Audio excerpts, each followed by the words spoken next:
আসসালামু আলাইকুম hello viewers this is me Mohammad Sakin Morshed from সাকিনস classroom. আজকে আমরা দেখব অটোক্যাড ফাইল কিভাবে ডিডব্লিউজি ফাইলটা পিডিএফ এ কনভার্ট করা যায়। সাধারণত আমাদের যদি অটোক্যাড ফাইলটা থাকে সেটা আমরা যে কোনো মাধ্যমে ওপেন করতে পারি না, কারণ সবার কাছে যদি অটোক্যাড সফটওয়্যারটা না থাকে তাহলে ডিডব্লিউজি ফাইলটা ওপেন করা যায় না। বাট এটাকে যদি পিডিএফ এ কনভার্ট করে নেওয়া যায় তাহলে কিন্তু খুব সহজেই আমরা এইটা যে কোনো কম্পিউটার অথবা মোবাইলেও ইচ্ছা করলে আমরা এটা দেখতে পারবো। তো আজকে আমরা দেখব কিভাবে ডিডব্লিউজি ফাইল থেকে পিডিএফ এ কনভার্ট করা যায়। তো প্রথমেই আমরা এই কাজটা করার জন্য আমরা ফাইল থেকে প্লটে যাব, অথবা আমরা এটা কিবোর্ডের মাধ্যমে কন্ট্রোল+পি যদি আমরা ক্লিক করি তাহলে এটা চলে আসবে। তো এখানে আমরা কি কি চেঞ্জ করব? প্রথমেই আমরা এখানে প্রিন্টার অর প্লটারের জায়গায় এখানে আমরা এই যে দেখা যাচ্ছে ডিডব্লিউজি টু পিডিএফ, এখানে কিন্তু অনেকে আমরা মাইক্রোসফট প্রিন্ট টু পিডিএফ করি।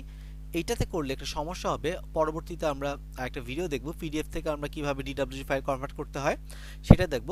ওই সময় কিন্তু আমরা কিছুটা হেল্প পাই না। তো সেক্ষেত্রে আমরা এটা যেটা করব ডিডব্লিউজি টু পিডিএফ এটা ক্লিক করব। করার পর এখানে অনেকগুলো অপশন আসতেছে, যেমন তারপর পেপার সাইজটা, এই পেপার সাইজটা আমরা সিলেক্ট করে দিব।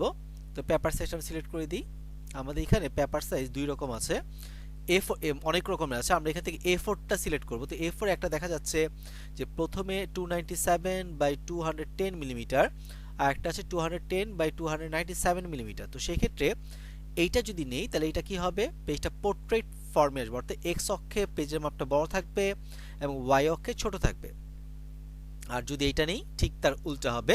তো সেক্ষেত্রে আমাদের এই ড্রয়িংগুলো দেখা যাচ্ছে প্রস্থের দিকে, অর্থাৎ এক্স অক্ষে বড়, তাহলে আমরা এই অপশনটাই চুজ করছি। ওকে, দেন আমি এখানে যদি প্রিন্ট করতে চাই, প্রিন্ট করতে গেলে এখানে অনেকগুলো অপশন আছে, উইন্ডোজ, ডিসপ্লে, এক্সটেন্ড, লিমিটস। তো এখানে আমরা উইন্ডোজটাই বেশি ব্যবহার করি, ডিসপ্লেটা ব্যবহার করি এই কারণে, ডিসপ্লে হচ্ছে ডিসপ্লেতে যদি আমরা ক্লিক করি তাহলে দেখা যাবে যতটুক জায়গাটা উইন্ডোজে ডিসপ্লে করছে সেই জায়গাটা প্রিন্ট হবে। তো সেক্ষেত্রে আমরা চাচ্ছি আমরা যেখানে সিলেক্ট করে দিব সেইটাই প্রিন্ট হোক, সেই ক্ষেত্রে আমরা উইন্ডোজ ক্লিক করব। করার পর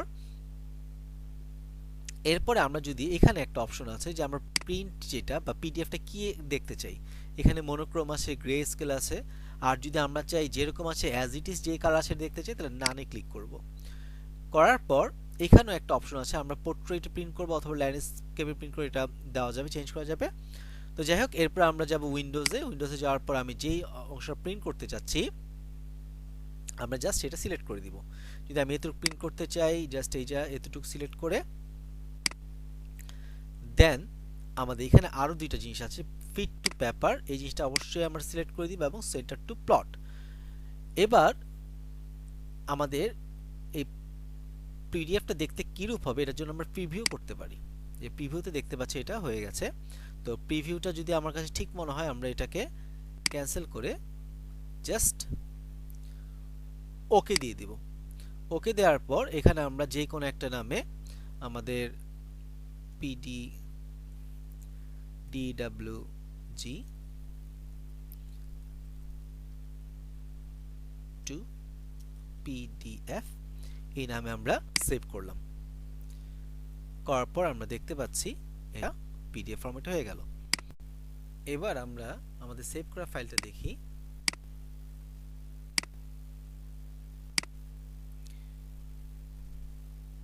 আমরা পিডিএফ টু ডিডব্লিউজি এই ফাইলটা, এই যে এখানে আমাদের ফাইলটা প্রিন্ট করা হয়ে গেছে। তো এই ফাইলটা আমরা এখন খুব সহজেই যখন দরকার হবে আমরা যে কোনো মাধ্যমে আমরা এটা ডিসপ্লে করে দেখতে পারবো।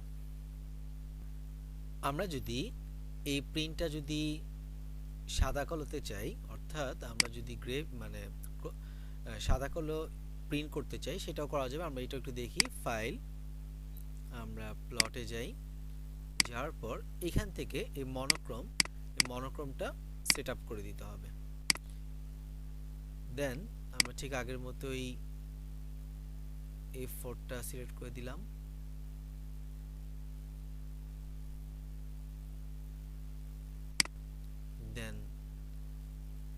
Centre to the plot, fit to paper ঠিক আছে। আর আমরা যদি পোর্ট্রেট চাই পোর্ট্রেটই করতে পারবো, ল্যান্ডস্কেপ চাই ল্যান্ডস্কেপ করতে পারবো। আমরা পোর্ট্রেটই দেখি কি হয়। দেন আমরা উইন্ডোজটা দিব, উইন্ডোজ দেওয়ার পর সিলেক্ট করার পর আমরা ডিসপ্লে ওকে দিয়ে দিব। ওকে দিলে সরি এখানে আমরা সবচেয়ে ইম্পর্টেন্ট যেটা সেটা হচ্ছে দেওয়া হয়নি, তো সেটা DWG টু PDF এটা দিতে হবে আগে। তো সবগুলো হলে আমরা ওকে দিয়ে দিব, দেন একটা নামে সেভ করব। এটা আমরা জাস্ট গ্রে স্কেল আর মনোক্রোম দিয়ে সেভ করি, গ্রে স্কেল দিয়ে সেভ করি।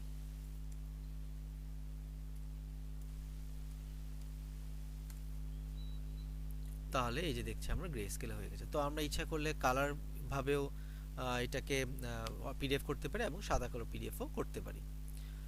তো আজকে এইটুক পর্যন্তই আমরা দেখলাম যে কিভাবে DWG থেকে PDF ফাইলে কনভার্ট করা যায়।